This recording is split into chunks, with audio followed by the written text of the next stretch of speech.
Eu sou Darcy, engenheira agrônoma, pesquisadora de plantas medicinais, aromáticas e alimentares, terapeuta floral, e estamos aqui no meio da horta mostrando, né, a nossa planta medicinal, que nesse momento ela se apresenta como uma invasora, né?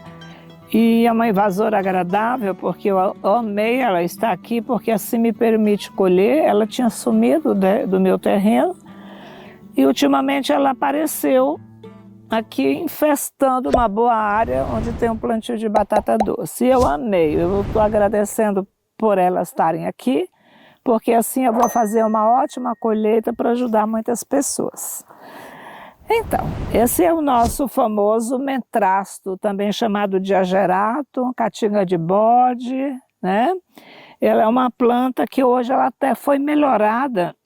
Hoje a gente encontra o agerato, ou mentrasto, na forma de ornamental nos ceasos de São Paulo, com flores lilazes muito viçosas, bem desenvolvidas e formosas para ornamentação. Mas essa aqui é uma variedade nativa. Ela está iniciando a sua florada, aqui dá para ver o início da emissão das flores. Ela entra em floração no período de inverno, primavera, né? E se reproduz na época de verão. Ela começa a germinar, se desenvolve no período de outono.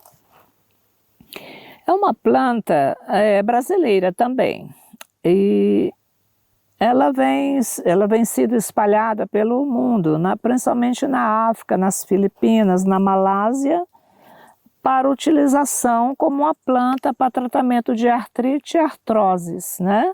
Para as dores nas articulações.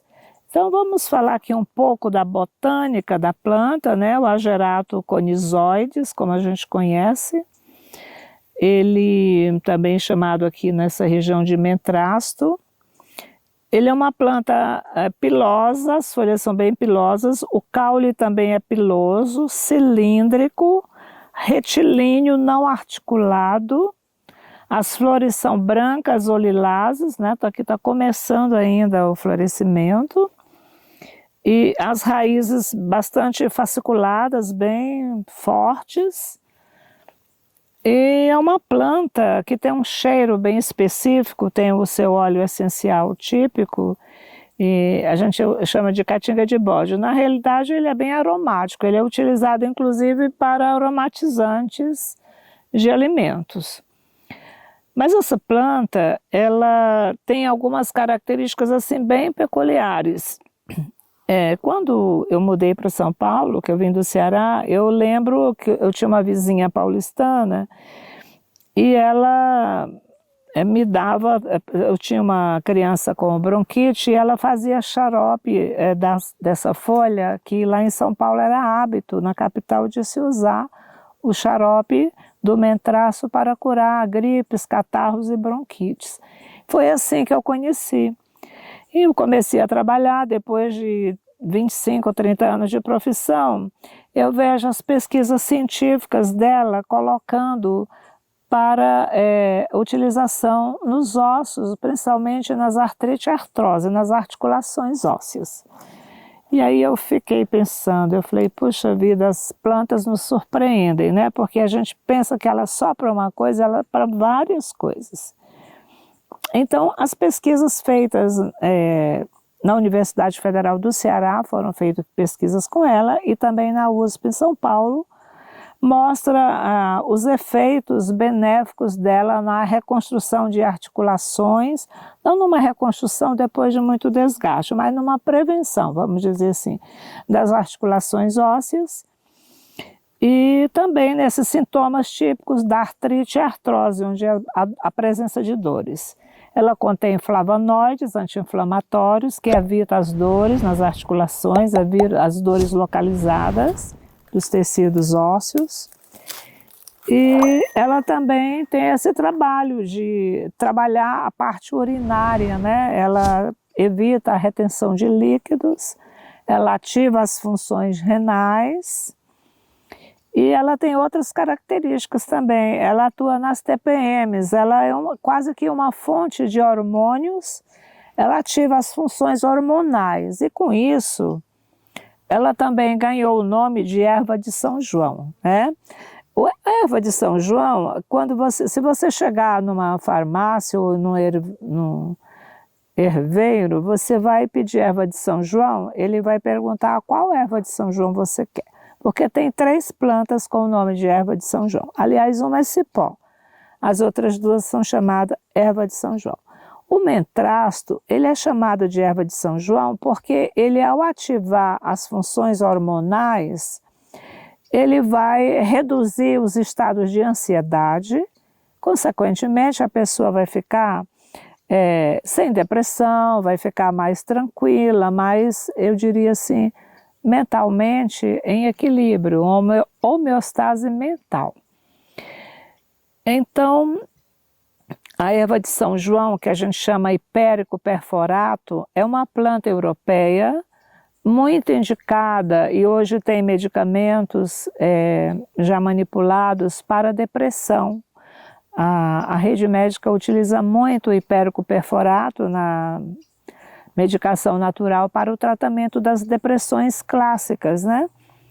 É por isso que provavelmente essa planta, como ela equilibra essa questão hormonal, ela termina também sendo chamada de erva de São João. Mas cuidado para não confundir, porque o mentrasto ele não vai atuar como o hipérico, ele vai atuar numa outra linha de ação, equilibrando hormônios, melhorando a qualidade de vida das mulheres, na TPM, na tensão pré-menstrual e também na menopausa. E vai atuar também nessa parte óssea, nos inchaços de pernas, de mãos, né, nas retenções de líquidos que ocorrem em decorrência também desses distúrbios hormonais e circulatórios. Então, eu queria apresentar para vocês a nossa planta de hoje. Hoje o dia está bastante ensolarado, né? Nós estamos aqui, ela resiste bem ao calor, ela gosta de locais de período quente para se desenvolver, mas quando o calor atinge uma temperatura muito alta, ela entra em florescimento precoce, mais cedo.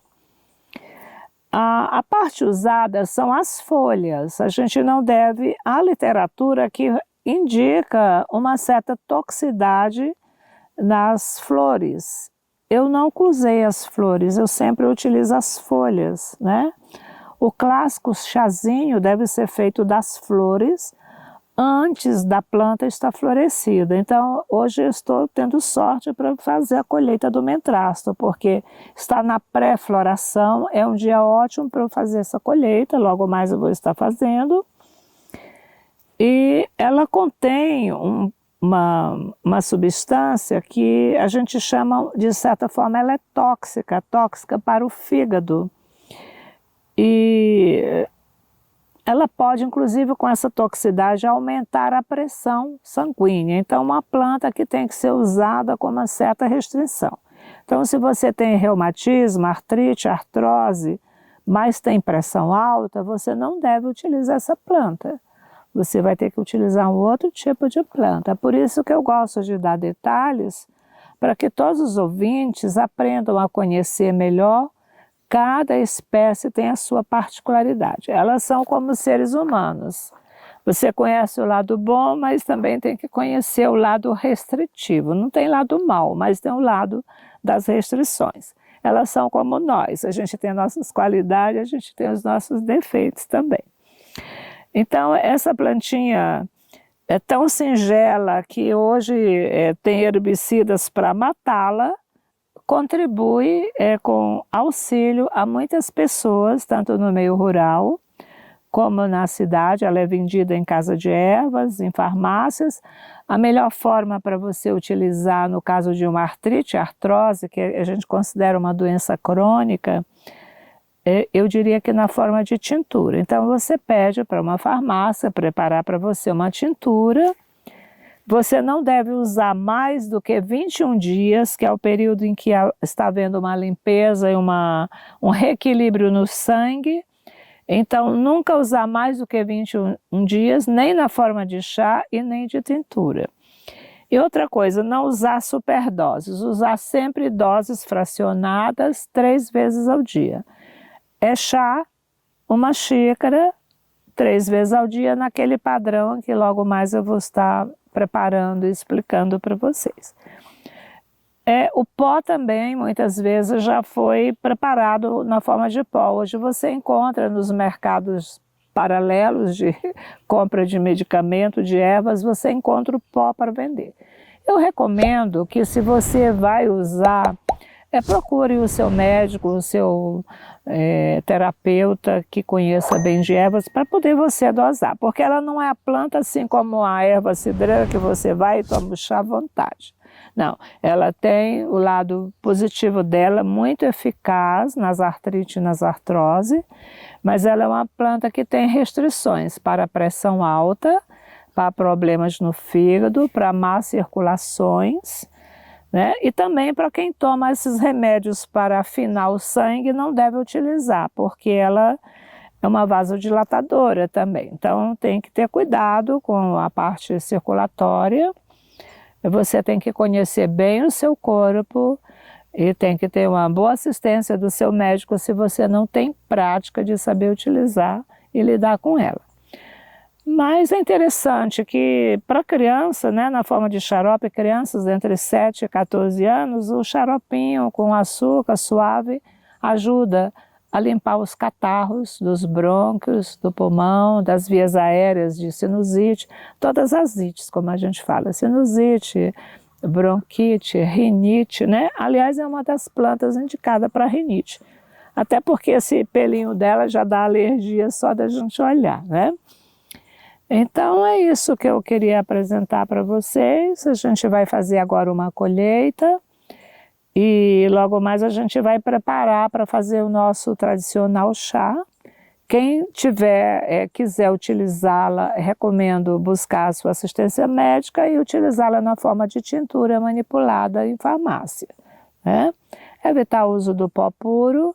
Quem tem muito problema de fígado também deve evitar usar, pois ela contém uma substância ativa muito forte, que é exatamente por isso que ela controla muito bem as dores crônicas da artrite e artrose, né?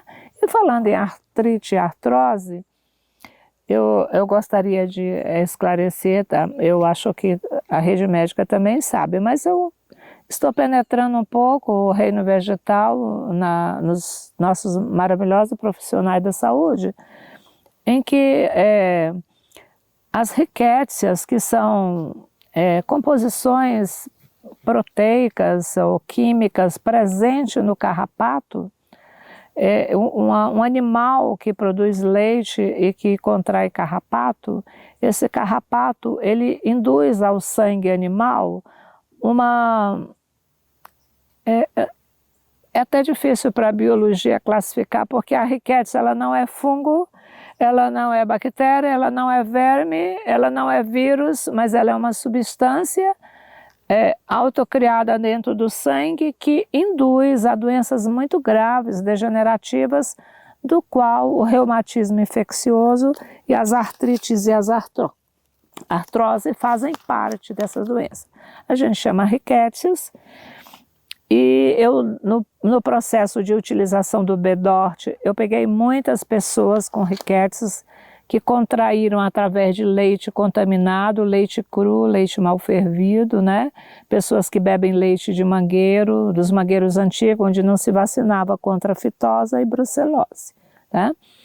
Então essas rickétsias, elas transmitem a fitose e brucelose nas vacas e o leite transmite essas rickétsias ao sangue humano, que quando não dão também leves ações semelhantes à fitose e à brucelose nos humanos, elas dão origem a esses reumatismos infecciosos na idade avançada.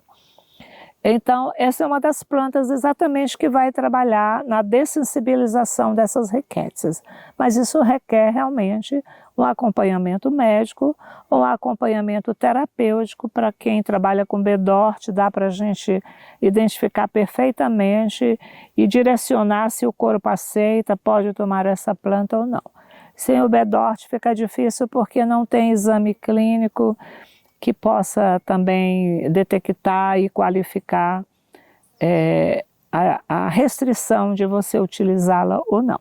Então, esse é um pouco do conhecimento prático da biossaúde que eu adquiri com o B-Dort e que eu estou aqui mostrando para vocês o quanto é importante. Eu gostaria muito que o Brasil pudesse no futuro abrir como clínica médica a utilização, eu chamo hoje de biometria, no lugar de chamar B-Dort, eu chamo a biometria de órgãos e glândulas, porque através das suas digitais você pode diagnosticar coisas difíceis de serem diagnosticadas hoje nas aparelhagens que a gente tem disponível para a medicina.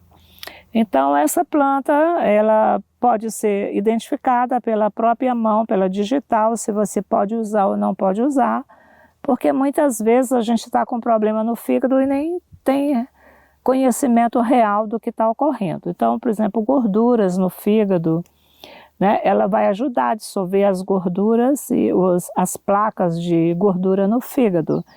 Mas aí o seu fígado tem que estar em bom funcionamento, ele pode estar apenas com essa restrição, ele não pode ter uma hepatite, ele não pode ter larvas, você tem que realmente ter um acompanhamento médico, né? Então é isso que eu queria apresentar a vocês, e logo mais a gente vai estar picando, colhendo e selecionando para que vocês possam aproveitar um pouco dessa facilidade, porque essa planta vocês vão encontrar tanto em casa de ervas, como vão encontrar também nos campos, né, onde tem cultivo. Só ter cuidado para não colher onde tem aplicação de herbicidas ou fungicidas, porque aí a planta fica contaminada e você não vai poder utilizá-la. Então, para aqueles que são colhedores e distribuem ervas, né, vendem ervas, os que fazem a colheita de plantas nativas, a minha recomendação: colham sempre em campos orgânicos e não cultivados, evitando colher, até pelo bem-estar dos nossos irmãos que vão utilizar essas folhas compradas em farmácia, que você faça com muito amor para que não haja nenhuma contaminação, podendo ampliar os riscos que a própria planta já traz como toxicidade natural dela. Que eu colho, eu sempre deixo um pouco da planta para ela produzir sementes, né?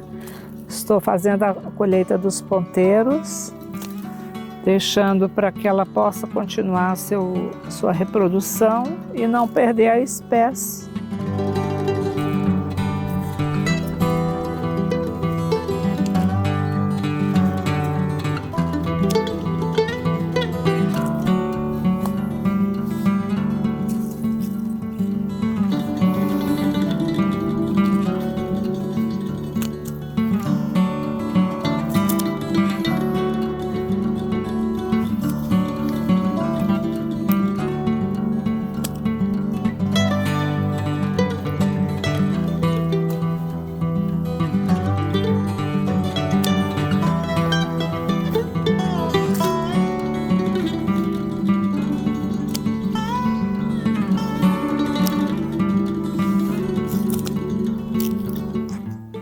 Elas já vão limpas para a preparação para secagem. Nós estamos aí com a área limpa, não preciso lavá-las, porque elas receberam a rega na véspera, o sol já evaporou toda a água e elas estão prontas para proceder à pré-secagem e depois à desidratação.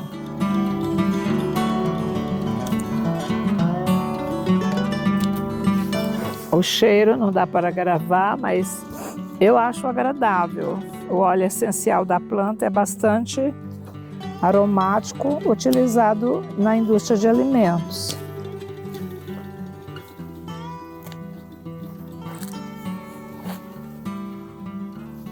Um cheiro adocicado. Ela é bastante visitada por abelhas durante a florada.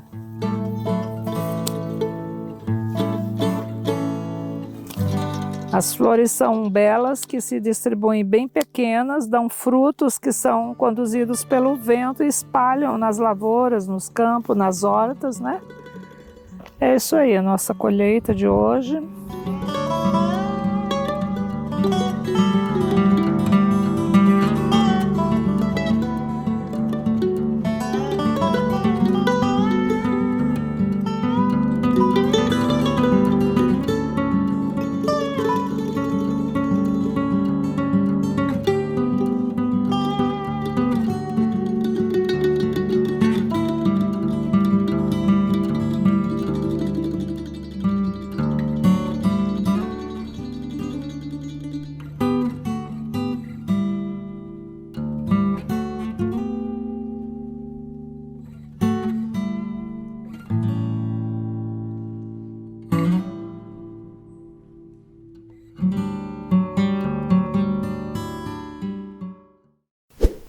Nós estamos fazendo a colheita e fizemos a colheita, agora estamos fazendo a preparação do mentrasto para secagem e manipulação para uso do chá. É interessante observar que o mentrasto, ele é uma planta com aparência seca, né? Parece que não tem muita água, comparando com outras folhas que são mais suculentas. Mas o que a gente observa na prática da secagem do mentrasto, que ele é difícil de secar, mesmo aparentemente estando já seco.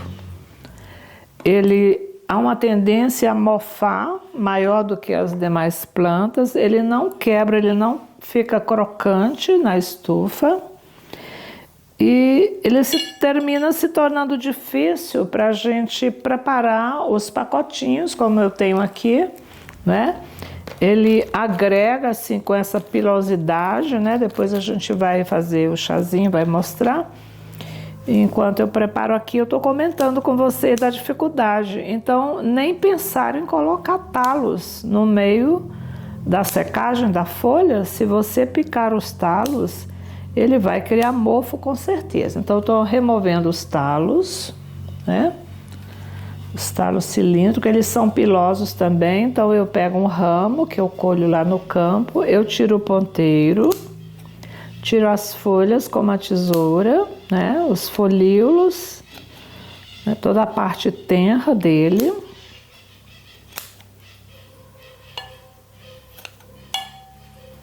E agora eu vou estabelecer uma maior fragmentação para que permita uma secagem mais uniforme possível e mais perfeita, porque é no processo de secagem que você guarda os princípios ativos da planta.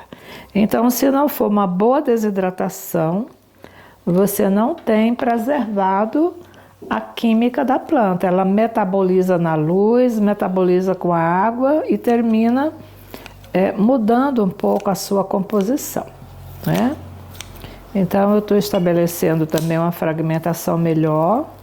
Eu já conheço a menina que ela na estufa ela não se torna crocante, por isso eu prefiro já picar mais fragmentos menores, bem miudinho, para que ela me dê. O cheiro do óleo essencial flui rapidamente, é um cheiro adocicado, o que se presta para aromatização de doces, licores e vinhos, né? Então, a gente pode utilizar. Em um outro vídeo, a gente vai apresentar uma manipulação de plantas de uso caseiro, na forma de licores e vinhos. Aí vocês vão gostar, porque a gente fica pensando assim, é só tomar remédio, né? É só tomar o chá. Sim, mas a gente tem outras formas de uso. No caso do mentrasto, você pode fazer secagem, depois triturar, o que é bastante difícil torná-lo em pó. Aí você tem que ter um bom equipamento para transformar ele em pó. E você pode usar também a tintura para o tratamento da artrite, artrose. O ideal é você pegar uma farmácia de manipulação e pedir para fazer a tintura ou extrato para artrite e artrose. Mas assim, na medicina caseira, é melhor você utilizar na forma de chá. É importante também lembrar que a gente não deve tomar o chá de mentrasto acima de 21 dias e nem superdosar. Então a dose, eu vou abrir aqui para lembrar mais uma vez, o chá não pode passar ela desidratada de 1/4 da palma da mão. Olha aqui, é tão pequena a quantidade que esse pacotinho, que pesa em torno de 5 a 10 gramas, dá para um mês. Então, olha aqui a quantidade, 1/4 da palma da mão, faltou nossa medida, né? Nosso copinho, um copo, água fervendo, 200 ml, ou uma xícara, água fervendo, 200 ml, abafa, depois de 10 minutos, mexe, esfria e bebe. Uma xícara pela manhã, uma à tarde e uma à noite. É a máxima de dosagem de uso, 3 xícaras por dia. E o máximo de tempo, 21 dias. O que é que acontece se você prolongar o seu tratamento? Ah, eu melhorei da minha dor de artrose, então eu vou tomar mais um mês para não voltar a minha dor. Não faça isso. Ele tem uma substância que a gente chama, um ácido pisarolínico, ele é bastante forte, ataca muito o fígado, ataca a circulação e a pressão sobe. Então não se deve, mesmo pessoas saudáveis, não deve passar de 21 dias a utilização do mentrasto. Né? Na forma de xarope, que era muito usado aqui em São Paulo, então a gente vai colocar numa composição junto com hortelã, junto com outras substâncias, com uma planta para tosse, e fazer aquele xaropinho, porque ele tem esse aroma adocicado, edulcorante com açúcar, e você faz aquele lambedor, e aí a dosagem dele é pequena. Para crianças acima de 7 anos, você pode fazer o xaropinho com outros ingredientes. Agora, ele para artrite e artrose, na forma de chá, 3 xícaras por dia, ou 3 copos de 150 a 200 ml por dia. Não passar de 21 dias, tá? Aí dá um intervalo de um mês, depois volta novamente. É isso aí que eu tinha que apresentar para vocês do mentrasto. É uma planta simples, mas ao mesmo tempo ela requer conhecimento para você utilizar mesmo de forma caseira. Então é isso aí, na forma de chá tudo bem, 21 dias, 3 xícaras por dia, não fazer excesso de doses, porque pode provocar uma pressão alta e pode provocar também danos ao fígado. Então é simples, mas precisa conhecimento e cuidado. Uma planta nativa brasileira, fácil da gente encontrar, não é tão fácil de secar, porque, como eu lhes falei, ela demora, embora não tenha muita umidade, ela retém nessas pilosidades, o que demora bem a secar. Mesmo assim, ela não fica com aquela cor verde, mas está razoável. Para uns 6 meses de colheita, ela mantém uma cor verde acinzentada, razoável de qualidade, né? Porque a qualidade é a razão maior do nosso medicamento natural. Eu espero que vocês tenham gostado, que passem a utilizar aqueles que têm artrite e artrose, podem experimentar, fazer o seu chá, e depois vocês informam o canal os resultados, que a gente também contribui com a pesquisa, a gente volta a divulgar aquilo que a pesquisa científica trouxe para a gente de informações, né? E que é muito útil a gente distribuir a boa informação para todo o nosso Brasil, para todo o nosso planeta. Muito obrigada por hoje.